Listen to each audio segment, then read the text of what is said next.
I want to talk about my 5 favorite DC books of 2025. Hi, I'm Jordan the Nerd of Gold, and I'm not saying 5 best because I'm behind and I need to catch up on certain titles. I just want to talk about the favorites that I did read of this year. And I didn't read as much as I'd like because I did dive deep into Geoff Johns' Green Lantern era just to try to catch up on that with all the Lantern stuff that's going to be coming out next year, since I think that's going to play a huge influence on that.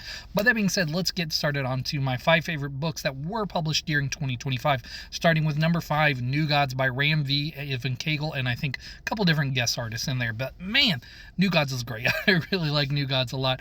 It is Ram V playing one last big story before he leaves DC Comics, and he's playing with King Kirby's creations, and it's great. I really like what he's doing with the addition of the New Gods, how that ties into the old mythology of the second gods, and how that relates to the potential of the future of all the fourth world and Earth and as the fifth world, because that's been hinted at many times there, and how it just plays around with DC heroes in general, because most of the time the New Gods are kind of separated from the rest of the DC universe, kind of in their own corner, but this one firmly plants it in the DC universe. Like, Superman catches a punch from Orion in protecting Mr. Miracle, and that ruled. I love that moment.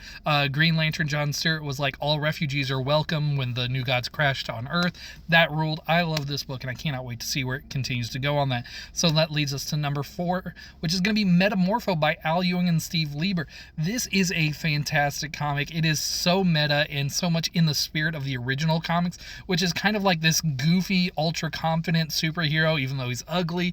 And yeah, just playing around with a lot of old school Metamorpho stuff on that, and leaning into the spirit of silly fun and just kind of doing his new take on it. And I love what Steve Lieber is bringing to it on art and the comedic balance that they've got going on, and just introducing all kinds of little things that either I didn't know about as a Metamorpho fan, or just like were made up for the series. But either way, Metamorpho is a hit. It is so funny.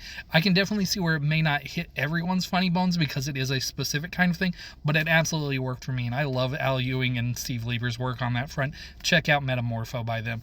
Next, this is going to be a run by Absolute. The Absolute comics have been absolutely killing it. I have read more issues of these other 3 characters than some of the other Absolute titles, so I think that gives them a lead on that front. That being said, all the Absolute titles I have read, I really like all of them.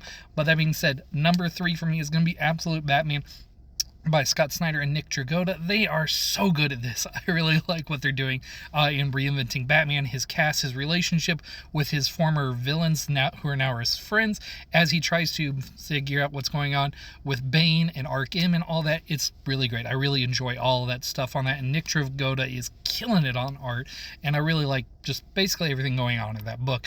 But that being said, Absolute Superman at number 2 is working for me really well too. I really like what Jason Aaron is doing with making the Kryptonians this kind of working underclass for his origin there, and him knowing his parents, and then what's going on Earth, him being like this refugee who's constantly being pushed out by crisis that is happening in indigenous communities, as the Lazarus Corp keeps trying to exploit the people. You kind of really feel like the evilness of this world here on a global scale in a way that you don't see in Gotham, because it's just being there in Gotham.